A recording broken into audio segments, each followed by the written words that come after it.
नमस्कार दोस्तों, स्वागत है आपका मेरे चैनल कॉमिक्स लाइफ में।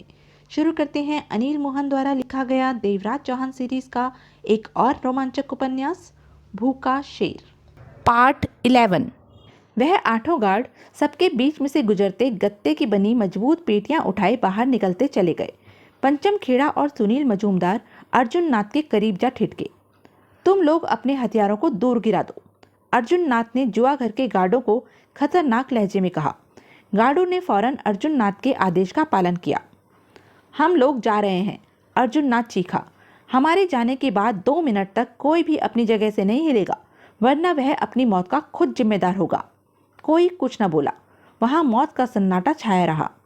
एक गड़बड़ हो गई पंचम खेड़ा, सुनील मजूमदार ने कहा। क्या? खेड़ा ने उसे देखा। रैकों में 15-20 लाख रुपया कैश पड़ा था, वह वहीं रह गया। पहले ध्यान रखना था, खेड़ा ने दांत भींचकर कहा। अब वापस पलटना ठीक नहीं, चलो। सुनील मजूमदार ने पूरे जुआघर हॉल में निगाह दौड़ाई, पठानिया को भी देखा। उसके बाद बाहर की तरफ कदम उठाने लगा कि ठिठक कर फौरन निगाह घुमाई और नजरें पठानिया के करीब खड़े देवराज चौहान पर जा टिकी। 2 पल अपलक वह उसे देखता रहा। पठानिया ने सावधानी से देवराज चौहान की कमर से रिवॉल्वर हटाकर अपनी जेब में डाल लिया। अब देवराज चौहान को कवर करने की जरूरत नहीं थी, काम हो चुका था। यह कौन है? देवराज चौहान को देखते हुए मजूमदार के होठों से अजीब सा स्वर निकला। यह ठक्कर बाबा है, आर्म्स प्रूफ रूम का चीफ सिक्योरिटी गार्ड, पंचम खेड़ा ने उपहास भरे स्वर में कहा। ठक्कर बाबा? सुनील मजूमदार के होठों से गुर्राहट निकली। तुम लोगों का दिमाग खराब हो गया है। यह ठक्कर बाबा नहीं बल्कि देवराज चौहान है। देवराज चौहान? हाँ, हिंदुस्तान अंडरवर्ल्ड का खतरनाक खूंखार शिकारी। मैं इसका चेहरा अच्छी तरह पहचानता हूँ। एकाएक जैसे वहां सबको सांप सूंघ गया। पठानिया ने अपने करीब खड़े देवराज चौहान को देखा और होठों पर जीभ फेरी। पल भर के लिए मस्तिष्क में भय की आंधी उठी, फिर वह खुद को सामान्य करने की चेष्टा करने लगा। देवराज चौहान की वहशी निगाह सबके चेहरे पर घूम रही थी। तुम्हें धोखा हुआ होगा, पंचम खेड़ा जल्दी से कह उठा। यह बकवास मत करो, इसे पहचानने में मुझे धोखा नहीं हो सकता। अखबारों में इसकी तस्वीर कई बार छपी है और मैंने कई बार गौर से इसकी तस्वीर देखी है। देवराज चौहान का चेहरा तो कब से मेरे दिमाग में भरा था। कमाल है, इसे वहां की रखवाली के लिए रखा गया है, यानी कि बिल्ली से दूध की रखवाली। मेरे ख्याल से सतयुग की शुरुआत हो गई है। देवराज चौहान का चेहरा भूखे शेर की भांति खूंखार हो गया। निकलो, सुनील मजूमदार देवराज चौहान के चेहरे पर छाए भावों को देखकर जल्दी से बोला। अब हमें यहाँ नहीं रुकना चाहिए। उसके बाद फौरन ही पंचम खेड़ा, अर्जुन नाथ, सुनील मजूमदार और सारे गनमैन तेजी से बाहर दरवाजे की तरफ बढ़े, परंतु तभी फायरिंग की तेज आवाज उनके कानों में पड़ने लगी। सब ठिठक गए। ना समझने वाली निगाहों से उन्होंने एक दूसरे को देखा। बाहर कुछ गड़बड़ है, पंचम खेड़ा चीखा। जल्दी करो। जल्दी नहीं, सावधानी से, मजूमदार दांत भींचकर बोला। पहले हालात को तो समझना है। उसके बाद धीरे धीरे वह सब बाहर निकलते चले गए। फायरिंग की आवाजें अभी भी आ रही थी। देवराज चौहान के चेहरे पर दरिंदगी से भरी मुस्कान नाच उठी। वह समझ गया कि फायरिंग और किसी का नहीं, जयंत कुमार और जगमोहन का कारनामा है। अब उसका वहां रुकना खतरे से खाली नहीं था। देवराज चौहान पिछवाड़े के रास्ते से बाहर निकलने के लिए दूसरी तरफ बढ़ता चला गया। पठानिया आंखें फाड़े देवराज चौहान को देख रहा था। वह तो सोच रहा था कि देवराज चौहान उसे छोड़ेगा नहीं, परंतु देवराज चौहान ने तो उसकी तरफ आंख उठाकर भी नहीं देखा था। अपनी जान बचने का उसे विश्वास नहीं आ रहा था। जगमोहन और जयंत कुमार गनों को टांगों पर रखे आराम से कार में बैठे थे। उनके बीच बहुत कम बातें हो रही थी। उनकी आंखें और कान ही काम कर रहे थे। आंखें हर तरफ का जायजा ले रही थी और कान कभी कभार भीतर होने वाली फायरिंग को सुन रहे थे। मैटाडोर की ड्राइविंग सीट पर कोई मौजूद था, जो कि जाहिर है ड्राइवर ही था। इस दौरान कविता देसाई बाहर निकली और कारों व वैन की तरफ बढ़ गई, परंतु उसके युवती होने की वजह के कारण उन्होंने उस पर कोई खास ध्यान नहीं दिया। कहीं भीतर देवराज चौहान से उन लोगों का कोई पंगा न खड़ा हो गया हो। जयंत कुमार बोला। होने दो, तुम्हें कोई चिंता नहीं, जयंत कुमार ने अंधेरे में जगमोहन को घूरा। मुझे क्यों चिंता होने लगी, कहकर जगमोहन ने सिगरेट सुलगाई। देवराज चौहान अकेला है भीतर, जबकि खेड़ा मजूमदार के साथ ढेरों गनमैन है। देवराज चौहान कोई बच्चा नहीं है, उसे अच्छी तरह मालूम है कि कब, कहां, किससे कैसे टकराना है। वैसे भी ऐसे मामूली झटके देवराज चौहान का कुछ नहीं बिगाड़ सकते। तुम जानो। जयंत कुमार कार की खिड़की से बाहर निगाहें घुमाने लगा। कुछ पलों उपरांत दोनों चौंके। उनकी आंखें सिकुड़ गई। उन्होंने गनमैनों को गत्ते की मजबूत पेटियां उठाकर बाहर निकलते हुए वैन की तरफ बढ़ते देखा। माल बाहर आना शुरू हो गया है। जगमोहन की आंखों में तीव्र चमक लहराने लगी। 1 2 3 4 4 हैं, अभी और आएंगी, जगमोहन जहरीले स्वर में कह उठा। दौलत राम ने बताया था कि 12 बॉक्स हैं, यानी कि 8 आने बाकी हैं। बेचारे हमारे लिए इतना कष्ट उठा रहे हैं। जयंत कुमार ने गहरी सांस लेकर जगमोहन पर निगाह डाली। तभी उनके देखते ही देखते मेटाडोर वैन का ड्राइवर जल्दी से नीचे उतरा और वैन का पिछला दरवाजा खोल दिया। चारों बॉक्स वैन में धकेलकर आगे करने के पश्चात वह पीछे मुड़े और वापस चल पड़े। उसी समय 3 गनमैन भीतर से आए और सतर्कतापूर्व गनों को थामे वैन के गिर्द सुरक्षा घेरा बनाकर खड़े हो गए। माल के पहरेदार भी आ गए, जयंत कुमार बड़बड़ाया। आने दो सालों को। जगमोहन के दांत भिज गए थे। जयंत? हाँ, जीवन में दोबारा कभी ऐसा मौका नहीं मिलेगा। करोड़ों का माल है, हमें चूकना नहीं है, चाहे जान की बाजी लगानी ही क्यों ना पड़ जाए। यह सब हमने लेकर ही रहना है। जयंत कुमार के चेहरे पर दृढ़ता उभरी। मैं किसी भी कीमत पर इन लोगों को माल तो ले जाने नहीं दूंगा। सालों को भून कर रख देना है। 4 बक्सों की दूसरी खेप भी मेटाडोर में लाद दी गई। 8 हो गए, जयंत कुमार बोला। अब आखिरी 4 बॉक्स आने हैं, जगमोहन ने दरिंदगी से कहा। मतलब कि कुछ ही देर में हमारा काम शुरू होने वाला है। आखिरी 4 बक्सों की खेप मेटाडोर में रखते ही हमें एक्शन में आ जाना है। किसी को नहीं छोड़ना है और वैन लेकर खिसक चलना है। सब काम आंधी तूफान की भांति करना है हमें, तभी बात बनेगी। जयंत कुमार के हाथ की उंगली गन से सख्ती से लिपटती चली गई। आओ नीचे उतरकर पोजीशन ले लें। नीचे? जयंत कुमार ने मेटाडोर को घूरते हुए कहा। मेरे ख्याल में यहाँ से जल्दी भुना जा सकेगा। जगमोहन ने गर्दन आगे करके जयंत वाली खिड़की से टारगेट देखा। ठीक है, तुम यहीं से अपना काम करना, उसके बाद तुम्हें फौरन पहुंचना है मेटाडोर के पास। मालूम है, परंतु तुम कहाँ जा रहे हो? मैं दूसरी तरफ से इन लोगों को निशाने पर लूंगा, जगमोहन ने दांत भींचकर कहा। मैं नहीं चाहता कि इनमें से एक भी बचे। दूसरी तरफ जाने में तुम इन लोगों की निगाहों में आ सकते हो। नहीं आऊँगा, चलता हूँ। मेरी तरफ से फायरिंग होते ही तुम्हें भी शुरू हो जाना है। 2 तरफा हमले से यह किसी भी सूरत में अपना बचाव नहीं कर पाएंगे। ओके। जगमोहन ने आहिस्ता से कार का दरवाजा खोला और बाहर निकल गया। कुछ मिनटों के बाद मेटाडोर वैन में 4 बक्सों की आखिरी किस्त भी लाकर रख दी गई। फिर दरवाजा बंद करके वह 8 गनमैन गनों को कंधों से उतारकर वहीं पर खड़े हो गए। एकाएक वैन के गिर्द मजबूत पहरा हो गया। 11 गनमैन थे और एक वैन का ड्राइवर। अभी सिर्फ 20 मिनट ही बीते होंगे कि जैसे वहां जलजला सा उठ खड़ा हुआ। वैन के गिर्द खड़े गनमैनों को संभलने का मौका तो दूर, सोचने समझने का मौका भी न मिला कि उनके साथ क्या हादसा पेश होता जा रहा है। अंधेरे में चमकते शोले ही नजर आ रहे थे, जो रफ्तार के साथ बार बार उनकी तरफ लपक रहे थे। कविता देसाई मुख्य द्वार से बाहर आकर कारों और मेटाडोर की तरफ बढ़ी। चूंकि वहां मेटाडोर इकलौती ही थी, इसलिए उसे समझने में देर न लगी कि इसी वैन में सोने के बॉक्स रखे जाने हैं। ड्राइविंग सीट पर मौजूद ड्राइवर को भी उसने देख लिया था, परंतु वह सीधी वैन तक न गई। इसका एक कारण तो यह था कि वैन ड्राइवर को पहचानती नहीं थी। उससे क्या कहती कि वह कौन है। दूसरी बात यह थी कि वह देख लेना चाहती थी कि सब कुछ ठीक ठाक निपट गया, सारा सोना बिना किसी गड़बड़ और खतरे के बाहर आ गया है। इसी कारण कविता देसाई वहां से कुछ हटकर कार की ओट में रहकर हर तरफ निगाह रखने लगी थी। उसका दिल यह सोचता तीव्रता से धड़कने लगा था कि करोड़ों का सोना हाथ में आ रहा है, जो कि पूरा नहीं तो कम से कम आधा तो उसका और सुनील का होगा। इतनी मोटी रकम के बारे में उसने कभी भी नहीं सोचा था कि हाथ में आएगी। अब भी उसे विश्वास नहीं आ रहा था कि ऐसा सब कुछ होने वाला है। साथ ही उसे लग रहा था कि अब अजमेर से उसका दाना पानी उठ गया, क्योंकि खुलेआम वह बागले और डाबर की खिलाफत पर उतर चुकी थी और डाबर बागले उसे किसी भी कीमत पर नहीं छोड़ेंगे, क्योंकि करोड़ों की चोट देने में उसका पूरा हाथ रहा है। इसलिए हर हाल में फौरन उसे सुनील के साथ अजमेर से दूर, बहुत दूर चले जाना है, जहां बागले और डाबर को उसकी खुशबू भी ना आ सके।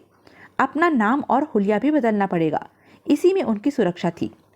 तभी उसकी सोचों का रास्ता रुका, निगाहें सामने जा टिकी, दिल और भी तीव्रता के साथ धड़क उठा, क्योंकि गनमैन भीतर से सोने के बॉक्स उठाए निकल आए थे। कविता देसाई आंखें फाड़े देखती रही।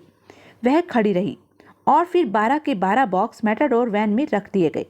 कविता समझ गई कि उन्हें पूरी तरह सफलता मिल गई है। फिर उसने गार्डों को वैन को अपने घेरे में लेते देखा, यानी कि काम खत्म। अब भीतर से खेड़ा, मजूमदार और अर्जुन नाथ के आने का इंतजार था, जो कि आते ही होंगे। उनके आने पर ही वह वैन के करीब जाएगी। परंतु अगले ही पल जो हुआ वह उसे कपा देने के लिए काफी था। एक बारगी तो पैदा हुए हालात देखकर उसके दिल को धक्का लगा। सोना हाथ से जाता महसूस होने लगा, क्योंकि दो तरफ से ऐसी तेज भयंकर फायरिंग हुई थी कि उसके देखते ही देखते वैन के गिर्द खड़े गनमैन खत्म होते चले गए थे। यह सब कुछ चंद पलों में ही हो गया था। कविता देसाई ने फटी फटी निगाहें अंधेरे में घुमाई, लेकिन कोई भी नजर नहीं आया। परंतु इतना तो वह जान चुकी थी कि कुछ और भी है जो इस सोने को हासिल करने की फिराक में है। फायरिंग थमते ही उसे लगा जैसे कोई तूफान थम गया हो। वह समझ नहीं पा रही थी कि क्या करे। सोना खतरे में था, करोड़ों का सोना, और वह कुछ भी नहीं कर सकती थी। उसके पास सिर्फ रिवॉल्वर थी, जबकि यह दूसरे लोग जाने कितने थे जिन्होंने बेहिचक सारे गनमैनों को उड़ा दिया था। तभी कविता देसाई ने देखा, एक तरफ कार के पीछे से कोई निकला और तेजी से वैन की तरफ दौड़ा। उसके हाथ में थमी गन की झलक उसे स्पष्ट मिली, परंतु अगले ही पल उस गन वाले को तुरंत ही लंबी छलांग लेकर एक कार की ओट में आ जाना पड़ा, क्योंकि मुख्य द्वार की तरफ से उस पर फायर किए गए थे। वह बच गया, कोई गोली उसे न लगी। कविता देसाई समझ गई कि उसके साथी मुख्य द्वार तक आ पहुंचे हैं। अब मामला संभल जाएगा। यह लोग सोने से भरी वैन नहीं ले जा सकेंगे। अब दोनों तरफ से फायरिंग होने लगी। मामला निपटने की अपेक्षा बढ़ने लगा। 5-7 मिनट बीत गए। कविता देसाई को खतरा सिर पर नजर आने लगा कि करोड़ों का सोना हाथ नहीं आएगा, क्योंकि फायरिंग की आवाजें रात के समय दूर दूर तक जा रही थी और पुलिस स्टेशन यहाँ से दूर नहीं था। पुलिस कभी भी आ सकती थी। पुलिस के आने का मतलब था खेल तो खत्म ही, सोना तो हाथ से गया ही, जान भी नहीं बचेगी। कविता देसाई ने फौरन हालात का जायजा लिया। उसे यह मामला फौरन निपटता नजर नहीं आ रहा था, जबकि उसका ख्याल था कि 5-7 मिनट में ढेर सारी पुलिस आती ही होगी। फिर एकाएक ही कविता देसाई के चेहरे पर दृढ़ता भरी सख्ती रिपटने लगी। निर्णायक भाव उसके चेहरे पर मुहर की भांति आ विराजे। आंखों में खतरनाक बिल्ली की भांति चमक उभरी। रिवॉल्वर हाथ की उंगलियों में आ गया। वह बेहद खतरनाक फैसला ले चुकी थी और उसके ख्याल से हालात को देखते हुए इससे बढ़िया फैसला और कोई था ही नहीं। कविता देसाई कार की ओट से निकली और रिवॉल्वर थामे दबे पांव अंधेरे में ही रहकर नीचे बैठी बैठी लगभग सरकने के अंदाज में वैन की तरफ बढ़ने लगी। फायरिंग बराबर हो रही थी। सिर्फ 2 मिनट की चेष्टा के पश्चात कविता देसाई सोने से भरी मेटाडोर वैन के करीब दुबकी पड़ी थी। उसने आसपास देखा, फिर निगाहें उठाकर वैन की ड्राइविंग डोर को, जो कि पहले से ही खुला हुआ था। शायद वैन के ड्राइवर ने उसे बंद करने की जरूरत महसूस नहीं की थी। कविता देसाई रिवॉल्वर थामे आहिस्ता से सीधी खड़ी हुई। गहरे अंधेरे का उसे बराबर फायदा मिल रहा था। खुले दरवाजे को उसने जरा सा खोला और आहिस्ता से प्रवेश कर गई। ड्राइविंग सीट पर बैठते ही उसका दिल जोरों से धड़क उठा। मन ही मन उसने भगवान को याद किया। ड्राइविंग डोर उसने बंद नहीं किया। उसे बंद करके वह अन्य लोगों को वक्त से पहले ही सावधान नहीं करना चाहती थी कि क्या होने जा रहा है। रिवॉल्वर उसने अपनी गोद में रख लिया। 2 क्षण वह मेटाडोर वैन के स्टीयरिंग पर हाथ रखे बैठी रही। मेटाडोर वैन उसने अपनी जिंदगी में कभी नहीं चलाई थी। अलबत्ता कार और जीप की वह अच्छी ड्राइवर थी। फिर भी उसे पूरा विश्वास था कि इस मेटाडोर वैन को चलाकर ले जाएगी। फायरिंग हो रही थी। एक बार फिर उसने भगवान को याद किया और चाबी घुमाकर मेटाडोर वैन को स्टार्ट किया। वैन फिट थी, एक ही बार में स्टार्ट हो गई। ठीक सामने बाहर निकलने के लिए 4 दीवारी के भीतर बड़ा सा खुला गेट था और बाहर सड़क नजर आ रही थी। वैन को पहले ही ऐसे खड़ा किया गया था कि सेकंडों में उसे बाहर निकला जा सके। उन्हीं सेकंडों का कविता देसाई को फायदा मिला। स्टार्ट होते ही वैन को गियर में डाला और दांत भींचकर एक्सीलेटर पर दबाव बढ़ा दिया। वैन गोली की रफ्तार के साथ आगे को दौड़ी। कविता देसाई ने ड्राइविंग डोर फौरन बंद किया। एक बारगी वैन जोरों से लहराई और उसे लगा कि कंट्रोल से बाहर होकर गेट से जा टकराएगी, परंतु अगले ही पल वैन संभल गई और गेट से बाहर निकल सड़क पर आ गई। पीछे से फायरिंग हुई, परंतु वैन को कोई गोली छू न सकी। कविता देसाई की आंखों में इस समय किसी हिंसक बिल्ली की तरह चमक थी। दांत पर दांत भिजे हुए थे। उसकी खूबसूरती भयानक सी लग रही थी। तभी उसकी निगाह देवराज चौहान पर पड़ी, जो कि नाइट रेस्टोरेंट की बगल वाली गली से बाहर निकलकर तेजी से रेस्टोरेंट की तरफ बढ़ रहा था। देवराज चौहान ने जब फायरिंग की आवाजें सुनी तो वह समझ गया कि खेड़ा और मजूमदार जगमोहन और जयंत से टकरा बैठे हैं। स्पष्ट था कि जगमोहन और जयंत कुमार सोने पर अपना कब्जा जमाने की फिराक में हैं। उस समय दोनों को सहायता की जरूरत थी, परंतु सीधे रास्ते वह बाहर नहीं जा सकता था क्योंकि बीच में खेड़ा और मजूमदार मौजूद थे। इसलिए वह पीछे के रास्ते से बाहर निकलकर रेस्टोरेंट की दीवार के साथ साथ घूमते हुए सामने के हिस्से की तरफ आ पहुंचा था। रिवॉल्वर उसके हाथ में थमी थी। इस समय उसकी हालत उस भूखे शेर की तरह हो रही थी जिसका निवाला ठीक मौके पर किसी ने छीन लिया हो और भूख की वजह से वह आदमखोर बनने जा रहा हो। वास्तव में इस समय वह किसी आदमखोर से कम नहीं लग रहा था। तभी देवराज चौहान की निगाह रेस्टोरेंट के गेट से निकलने वाली मेटाडोर पर जा टिकी। वह चौंका। वैन तूफान की भांति उड़ रही थी। उसे समझते देर न लगी कि सोने के बॉक्स इसी वैन में है और स्ट्रीट लाइट की रोशनी में पलक झपकते ही उसने यह भी नोट कर लिया था कि वैन की ड्राइविंग सीट पर जयंत या जगमोहन में से कोई भी नहीं है। देवराज चौहान ने रिवॉल्वर सीधी करनी चाहिए, परंतु तब तक वैन समीप आ पहुंची थी और ड्राइविंग सीट पर मौजूद कविता देसाई ने भी देवराज चौहान का इरादा भांप लिया था। दांत भींचकर कविता देसाई ने स्टीयरिंग घुमाया। वह वैन के नीचे देवराज चौहान को कुचल देना चाहती थी ताकि वह कोई गड़बड़ न कर सके। देवराज चौहान ने वैन को अपने ऊपर चढ़ते देखा तो वह तीव्रता से बिना क्षण गवाए लंबी छलांग लेकर किनारे की तरफ कूद गया। वह हवा में ही था कि वैन उसके कंधे से टकराई, परंतु वैन और आगे नहीं जा सकती थी क्योंकि सड़क के किनारे नाला था। कंधे से वैन के टकराते ही देवराज चौहान को तीव्र झटका लगा और वह नाले में जा गिरा, परंतु रिवॉल्वर उसके हाथ से नहीं निकली। गिरते ही वह गुर्राता हुआ आदमखोर जानवर की तरह उठा, वैन की तरफ देखा, परंतु तब तक वैन काफी आगे जा चुकी थी। उसकी लाल रंग की टेल लाइट किसी राक्षस की आंखों की भांति उसे नजर आ रही थी और राक्षस की आंखों में उसकी आदमखोरी आंखें अपलक झांके जा रही थी। तभी वातावरण में पुलिस सायरन की आवाज गूंज उठी। देवराज चौहान के होठों से गुर्राहट निकली। धीरे धीरे वह अपने चेहरे को सामान्य करने की चेष्टा करने लगा। निगाहें घूमी और उस तरफ उठ गई जहां से सायरन की आवाज आ रही थी।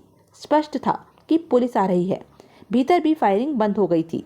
जाहिर था कि अब सबने अपने अपने रास्ते पर खिसक लेना था। पुलिस के सामने कोई भी नहीं पड़ना चाहेगा। देवराज चौहान ओट में होकर जगमोहन और जयंत कुमार के बाहर निकलने का इंतजार करने लगा। वैन कंधे के जिस हिस्से से टकराई थी वहां पीड़ा सी महसूस होने लगी थी और नाले में गिरते समय घुटना नीचे टकराया था, वहां भी दर्द उठना आरंभ हो गया था। उसके साथ जो कुछ भी हुआ था एकदम हुआ था। वह तो यह भी न जान सका था कि वैन की ड्राइविंग सीट पर कौन मौजूद था, मर्द या औरत। दीवान चंद बांगले कुर्सी पर बैठा और सिगरेट सुलगाने के पश्चात अपने दोनों जूते टेबल पर रखकर तगड़ा कस लिया। उसकी निगाह अमर सिंह डाबर पर टिकी, जो कि हाथी की भांति कमरे को रौंदता हुआ गुर्रा रहा था। बार बार क्रोध से मुट्ठियां भींच रहा था। चेहरा क्रोध से लाल सुर्ख होकर धधक रहा था। उसका पूरा बदन आवेश में थर्रा रहा था। कभी कभी तो वह बेहद डरावना सा नजर आने लगता था। दीवान चंद बागले की एकटक निगाह डाबर के कमरे में घूमते शरीर पर टिकी थी। चेहरा पत्थर की भांति सपाट था। ऑफिस में एक तरफ गंभीर सा पठानिया खड़ा था और दूसरी तरफ अमरजीत मल्होत्रा और दौलत राम बार बार सूखे होठों पर जीभ फेरते खड़े थे। डाबर, बागले ने स्थिर लहजे में कहा। बस कर, बैठ जा। डाबर ठिठका। बागले पर निगाह डाली। दोनों की नजरें मिली। बागले ने फिर से बैठने का इशारा किया। डाबर ने कुछ नहीं कहा। भींचे होठों से वह आगे बढ़ा और टेबल के गिर्द घूमकर पीछे वाली कुर्सी पर जा बैठा। उसका चेहरा गुस्से से तप रहा था, जबकि बागले खुद को सामान्य दर्शाने का भरपूर प्रयत्न कर रहा था। उसने मल्होत्रा और दौलत राम को देखा तो वह तीन थे, पंचम खेड़ा, सुनील मजूमदार और कविता देसाई। मल्होत्रा और दौलत राम ने सिर हिलाया। सुनील मजूमदार तो हमारा पुराना आदमी था। खेड़ा के साथ मिलकर उसने ऐसा क्यों किया? बागले बोला। पठानिया ने कुछ कहना चाहा कि बागले ने उसे पहले ही रोक दिया। तुम खामोश रहो, हमें बात कर लेने दो, बाद में तुमसे बात होगी पठानिया। बागले के इन शब्दों के साथ पठानिया ने मुंह बंद कर लिया। बोलो। बागले ने पुनः दोनों को देखा। इस बारे में मेरी जरा सी बात मजूमदार से हुई थी। दौलत राम सतर्क स्वर में बोला। मैंने उसे कहा कि उसे आप दोनों का भी डर नहीं, तो जवाब में मजूमदार ने कहा, डर कैसा? डाबर बागले तो वैसे ही मेरी जान लेने की चेष्टा में है, ऐसा कुछ ही उसने कहा था। बागले ने गंभीर निगाह मल्होत्रा पर डाली। मल्होत्रा, मजूमदार ने ऐसा कुछ कहा था? जी हाँ, पूरे शब्द तो मेरे ध्यान में नहीं, परंतु मतलब ऐसा ही था। बागले ने कश लिया और सिगरेट ऐश ट्रे में झाड़कर बोला, डाबर? हमने सुनील मजूमदार की जान लेने की चेष्टा की, उसके पीछे किसी को लगाया, जबकि वह हमारा 1.5 लाख रुपया हेरा फेरी करके खा चुका है। बागले ने पुनः कश लिया। नहीं, तुमने तो उसे कुछ न कहने को कहा था। डाबर जाने कैसे खुद को जब्त किए हुए था। पठानिया, मजूमदार के साथ तुमने ऐसी कोई हरकत की हो? नहीं, मैं सिर्फ हाँ या ना। नहीं। पठानिया हैरान था कि डाबर बागले उसे इस मामले में खास लिफ्ट नहीं दे रहे, जबकि आज से पहले कभी ऐसा नहीं हुआ था। ऐसी बातों में उससे सलाह मशवरा होता था। कहीं गलती से तुमने मजूमदार के खिलाफ कुछ कर दिया हो? नहीं, मैंने ऐसा कुछ नहीं किया। पठानिया ने नकारात्मक मुद्रा में सिर हिलाकर कहा। डाबर? बागले ने डाबर को देखा। इससे तो यही जाहिर होता है कि पंचम खेड़ा ने मजूमदार को किसी तरह हमारे खिलाफ भड़काकर इस काम के लिए अपने साथ मिला लिया हो, क्योंकि मजूमदार उसके काम आ सकता था, इस काम में उसकी बड़ी सहायता कर सकता था। एक तो मजूमदार खेड़ा से कम नहीं है, दूसरे मजूमदार की चहेती कविता देसाई आर्म्स प्रूफ के भीतर तैनात थी। जरूरत पड़ने पर, जैसे कि रात को कविता देसाई ने मजूमदार के कहने पर रूम के भीतर का मामला सारा अपने कब्जे में कर लिया, सबके लिए रास्ता साफ कर दिया, खास तौर से पंचम खेड़ा जैसे इंसान के लिए। और मजूमदार को नहीं मालूम कि खेड़ा ने उसे हमारे खिलाफ धोखे से भड़काकर उसे इस काम के लिए तैयार किया है। डाबर ने पहलू बदला। जो मर्जी कहते रहो, मेरी समझ में तुम्हारी बात नहीं आ रही। आ जाएगी, कहकर बागले ने दोनों को देखा। और कोई खास बात? अमरजीत मल्होत्रा ने सिर हिलाया और कह उठा, जी हाँ बागले साहब। मल्होत्रा ने पास खड़े दौलत राम पर निगाह डाली। दौलत राम और खेड़ा की बातचीत हुई थी। उसमें दौलत राम ने खेड़ा से कहा था कि पहले तो उसने उससे बात की थी इस काम के लिए, यानी कि जो काम कविता देसाई ने किया, लेकिन मौके पर उसे बाहर कर दिया गया। इस बात से जाहिर है कि यह काम कविता देसाई न करती तो यह दौलत राम करता। बागले ने दौलत राम को देखा। निश्चिंत हो, दौलत राम ने सिर हिलाया। हाँ, हमारी यह बात हुई थी, दौलत राम बोला। तो तुमने पहले ही यह बात क्यों नहीं बताई? बागले ने पूछा। बताई थी, मैंने पठानिया से कहा था कि बकवास करता है यह, इसने मुझे कुछ नहीं। ठीक तरह बोलो पठानिया। दौलत राम का स्वर सख्त हो गया। मैंने तुम्हें बताया था। मुझे सिर्फ ठक्कर बाबा ने बताया था कि पंचम खेड़ा ऐसा कुछ करने का इरादा रखता है। मैंने भी तुम्हें कहा था, दौलत राम ने दांत भींचकर सख्त स्वर में कहा। पठानिया ने कुछ कहने के लिए मुंह खोला कि बागले कह उठा, आपस में दोनों बहसबाजी मत करो। चंद पलों के लिए वहां खामोशी छा गई। मैंने, दौलत राम पुनः बोला, पंचम खेड़ा से जानबूझकर इस तरह की बात की ताकि उसके मन की कोई बात जान सकूं, जो कि बाद में हमारे लिए फायदेमंद हो। वह लोग इतना सोना लेकर कहाँ जाने का इरादा रखते थे? इस बारे में मुझे कोई जानकारी नहीं, दौलत राम ने गंभीर स्वर में कहा। बागले की निगाह पठानिया पर जा अटकी। पठानिया, इस हादसे के दौरान वहां पर हमारे कितने हथियारबंद गार्ड थे? जी, करीब 15 के आसपास, पठानिया ने जवाब दिया। और किसी ने भी उन लोगों से टक्कर लेने की चेष्टा नहीं की, जबकि उस समय तुम खुद वहां पर मौजूद थे। सिर्फ उन चारों ने ही उनका मुकाबला किया जो गैलरी के हिस्से में तैनात थे। इस सारी घटना के दौरान तुम एक तरफ चुपचाप खामोशी से खड़े रहे, एक कदम भी आगे पीछे नहीं किया। पठानिया के मस्तिष्क को तीव्र झटका लगा कि यह सब बातें इन्हें कैसे पता चली। उन लोगों ने सब कुछ इतनी तेजी के साथ किया कि हमें कुछ भी करने का मौका न मिला। हर एक के हाथ में गन थी। अगर कुछ करने की चेष्टा करते तो वह न जाने कितनों को यूं ही भून देते। बागले ने भावहीन अंदाज में सिर हिलाया। ठीक कहते हो, वह भून देते। पठानिया भी भूना चाहता। बागले के अंदाज ने पठानिया को सिर से पांव तक हिलाकर रख दिया था। उसे महसूस हो गया था कि बागले इस समय बहुत ही खतरनाक मूड में है। ठक्कर बाबा, पठानिया के होठों पर जीभ फेरकर कहा, देवराज चौहान है। देवराज चौहान है वह? इतनी बड़ी हस्ती ने यहाँ पर मामूली सी नौकरी की और तुम्हें मालूम ना हो सका कि वह कौन है, और तुम उसकी तारीफ ही करते रहे। बागले का स्वर शांत था। पठानिया जवाब में कुछ न कह सका। देवराज चौहान ने यह मामूली नौकरी क्यों की पठानिया? शायद आर्म्स प्रूफ कमरे की दौलत लूटने के लिए। पठानिया का स्वर धीमा था। बागले कई पलों तक कहर भरी निगाहों से पठानिया को देखता रहा। तो फिर लूटा क्यों नहीं? क्योंकि खेड़ा मजूमदार पहले ही हाथ साफ कर गए। वह कितने का सोना था पठानिया? 70 करोड़ का। यानी कि पौने अरब। पठानिया ने सूखे होठों पर जीभ फेरी, कुछ कह न सका। वह सारा सोना कौन ले गया है? खेड़ा और मजूमदार? बागले ने पूछा। जी, मेरे ख्याल में सोना इन दोनों के हाथ नहीं लगा, क्योंकि बाहर जाने किन लोगों ने इन दोनों के मुकाबले पर गनें खोल दी थी। खेड़ा के 12-14 आदमी मारे गए। दोनों पार्टियों के बीच लड़ाई जारी थी कि सोने से भरी वैन कोई ले उड़ा। कौन? इस बारे में अभी कोई खबर नहीं। और खेड़ा के मुकाबले पर उतरने वाले कौन से लोग थे? बागले की कहर भरी निगाह पठानिया के चेहरे पर थी। यह भी तुम्हें नहीं पता होगा? वास्तव में नहीं मालूम, लेकिन मालूम किया जा सकता है। बागले ने सुलगती सिगरेट ऐश ट्रे में डाल दी। जाओ पठानिया। जी। पठानिया ने न समझने वाले भाव में बागले को देखा। मैंने कहा है जाओ, अब यहाँ तुम्हारी ज़रूरत नहीं। बागले ने उसकी आंखों में देखते हुए सर्द स्वर में कहा। जब ज़रूरत होगी तुम्हें खबर कर देंगे। कामों को पहले की तरह संभालते रहो। पठानिया के चेहरे पर अजीब से भाव उभरे, जिन्हें वह फौरन जब्त कर गया। लेकिन पठानिया ने संभल कर कहा, यह जो पैसा लूटा गया है उसके लिए भी तो कुछ करना है। दीवान चंद बागले ने ठंडे भाव से नई सिगरेट सुलगाई। क्या करोगे? 70 करोड़ का सोना हमें वापस लाना है और लूटने वाले को सजा। तुम जो कहना चाहते हो, जिस काबिल हो कर लो। कोई अच्छी रिपोर्ट हो तो आकर दे देना। पठानियों को बागले का बात करने का अंदाज अजीब सा लगा, परंतु कुछ नहीं बोला। वह सिर हिलाकर इजाजत लेने वाले अंदाज में वहां से निकलता चला गया। बागले ने दौलत राम और मल्होत्रा को देखा। तुम लोग भी जाओ।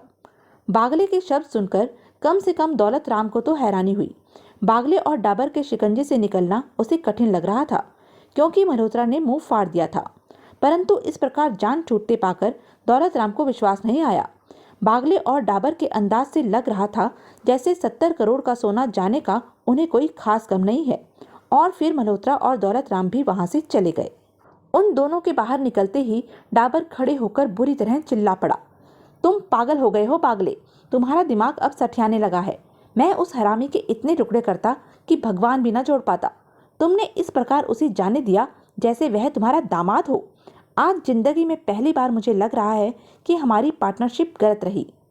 बागले के चेहरे पर कोई भाव नहीं आया, वह कष्ट लेता रहा। डाबर खूनी निगाहों से बागले को घूरे जा रहा था। हमारे कैमरों ने जुआ घर के भीतर होने वाली हर हरकत को स्पष्ट पकड़ा, जिनके बारे में पठानिया भी नहीं जानता। वह कैमरे स्पष्ट बता रहे हैं कि पठानिया पंचम खेड़ा और सुनील मजूमदार के साथ मिला हुआ था और सबकी निगाहों से बचाकर उसने ठक्कर बाबा यानी कि देवराज चौहान की कमर से रिवॉल्वर सटा रखी थी, ताकि वह उनकी लूट में अड़चन न पैदा कर सके। अगर पठानिया उन लोगों के साथ न मिला होता तो खेड़ा मजूमदार कामयाबी हासिल नहीं कर सकते थे। देवराज चौहान उन्हें कभी कामयाब न होने देता। तुम्हारी सब बातें मेरी समझ में नहीं आ रही हैं, परंतु पठानिया को जाने देना मेरी समझ में नहीं आ रहा। दीवान चंद बागले एक शब्द भी नहीं बोला। मैं तुम्हारे मुंह से कुछ सुनना चाहता हूँ। डाबर दांत भींचकर गुर्राया। पहले तुम जो भी कहना चाहते हो कह लो। तुम्हारी बात समाप्त होने पर ही मैं अपनी कहूँगा। मैंने तुम्हें कितनी बार कहा है कि एकदम उत्तेजना में ना आया करो। ठंडे ठंडे दिमाग से धीमे धीमे काम लिया करो। मुझसे सिर्फ काम की बात करो, मेरी बात का जवाब दो। डाबर ने दांत भींचकर कहा। बागले ने आराम से सिगरेट का कश लिया। उस कुत्ते पठानिया को तुमने यहाँ से सही सलामत क्यों जाने दिया? बागले ने सिगरेट ऐश ट्रे में उछाली, जो कि ऐश ट्रे के बीच में ही गिरी। डाबर, बागले ने पहले जैसे ही शांत स्वर में कहा, अगर पठानिया को अभी उसके किए की सजा दे देते तो हमें क्या फायदा होता? फायदा? डाबर ने दांत भींचे। उस कुत्ते को मरते देखकर मुझे अच्छा लगता। साला दगाबाज, हमारी आस्तीन में घुसकर हमें ही डस लिया। मैंने पूछा है हमें क्या फायदा होता उसे सजा देकर? बागले पुनः बोला। डाबर दांत भींचे उसे देखता रहा। बागले उठा और कमर पर हाथ बांधे हौले हौले टहलने लगा। डाबर, अब सिर्फ मेरी सुनना, बागले ने गंभीर स्वर में कहा। जुआ घर में हमारे गुप्त रूप से चलने वाले वीडियो कैमरे स्पष्ट जाहिर कर रहे हैं कि 70 करोड़ की लूट में पठानिया का पूरा हाथ है। उसने ठीक मौके पर ठक्कर बाबा उर्फ देवराज चौहान को कवर कर लिया, ताकि लूट में वह अड़चन न डाल सके। वीडियो कैमरे के जरिए यह दृश्य हमने 5-7 बार देखा है। माना कि पठानिया ने हमारी पीठ में छुरा भौंका है, परंतु इस समय हालात यह हैं कि पठानिया की जान लेकर हम कुछ नहीं हासिल कर सकते। वह मर जाएगा, हमें क्या मिलेगा? और अगर वह जिंदा रहा तो हमें अपना 70 करोड़ वापस मिल सकता है। जाहिर है कि वह अब हर हाल में 70 करोड़ के सोने तक पहुंचेगा और हमारे आदमी जो उसके पीछे लगे हैं वह हमें उसकी हर हरकत की खबर देंगे। इस प्रकार हम अपने 70 करोड़ के सोने को पा लेंगे। हमारा मकसद 70 करोड़ के सोने को वापस पाना है। उसके बाद पठानिया कहाँ जाएगा? हमारे हाथ इतने लंबे हैं कि हम उसे पाताल से भी बाहर खींच लेंगे। परंतु 70 करोड़ का हमारा माल तो हाथ में लग जाए, हमें पठानिया की मौत से ज्यादा 70 करोड़ की जरूरत है। बागले ने सख्त किंतु गंभीर स्वर में कहा। और दौलत राम के बारे में तुम्हारा क्या ख्याल है? डाबर उसे घूरकर बोला। उसके पीछे भी हमारे आदमी हैं। बागले निश्चिंत स्वर में कह उठा। 70 करोड़ का सोना मैं किसी भी कीमत पर नहीं छोड़ सकता। यह अजमेर है, यहाँ हमारी हवा है, यहाँ वही होगा जो मैं चाहता हूँ। हमारा माल हमारे ही हाथ आएगा। डाबर का तनाव कुछ कम होने लगा। और देवराज चौहान, वह खतरनाक इंसान, उसके बारे में तुम्हारा क्या विचार है? 70 करोड़ की रकम के बारे में वह क्या खामोश बैठ जाएगा? बागले डाबर को घूरता रहा, कुछ नहीं बोला। उन दोनों के दरमियान लंबे समय तक मौत से भरा सन्नाटा छाया रहा। जवाब नहीं दिया तुमने? अभी इस बारे में मैं कुछ नहीं कह सकता। इस बात का जवाब मैं तुम्हें 2-4 दिन के बाद दूंगा। और हालात को देखते हुए हमें अपनी पूरी कोशिश 70 करोड़ का सोना वापस पाने की करनी है और अपना माल वापस पा लेने के पश्चात हर उस इंसान को कुत्ते की मौत देनी है जिसने हमारी मान में हाथ डाला है। लेकिन मैं देवराज चौहान, उसकी परवाह मत करो, भूल जाओ उसे। क्या कह रहे हो? उस दरिंदे को, उस वहशी को भूल जाएं? हाँ, क्योंकि उसका खासम खास जगमोहन इस समय मेरे कब्जे में है। और यह शब्द सुनते ही डाबर उछल पड़ा। दोस्तों, इस उपन्यास को एक ही हिस्से में समाप्त नहीं किया जा सका। आप देख ही रहे हैं कि पात्रों और कहानी का दायरा काफ़ी ज़्यादा बढ़ गया है। इस कहानी का दिलचस्प क्रम अब शुरू होगा, जिसे हम देखेंगे अनिल मोहन जी के अगले उपन्यास आदमखोर में। तब तक के लिए बने रहें मेरे साथ। और हाँ, मेरे चैनल को लाइक, शेयर और सब्सक्राइब करना ना भूलें। धन्यवाद।